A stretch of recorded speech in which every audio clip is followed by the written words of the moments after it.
Arestado ng Manila Police District ang isang dating supervisor ng gasolinahan sa Taft Avenue, Maynila dahil umano'y sa pagnanakaw ng humigit kumulang 57 million pesos na kita ng kumpanya.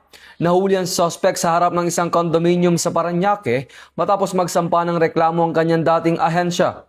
Ayon sa investigasyon, nagsimulang magtrabaho ang suspect noong Marso taong 2024 at kalaunan ay nadiskubre ang mga irregularidad sa kanyang isinumiteng financial reports.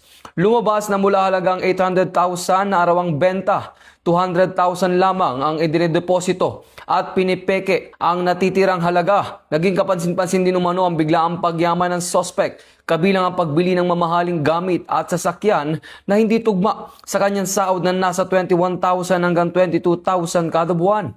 Hindi umano nagpakita ang suspect upang magpaliwanag at tuluyang umalis sa trabaho, dahilan upang magsampa ng kaso ang kumpanya. Napagalaman din nahaharap siya sa kaparehong reklamo sa dati niyang pinagtatrabahuan. Kasalukuyang nasa kustodiya na ng pulisya ang suspect at naharap sa 60 bilang ng qualified theft na maaaring madagdagan pa, pati na rin ang daan-daang kaso ng falsification of documents.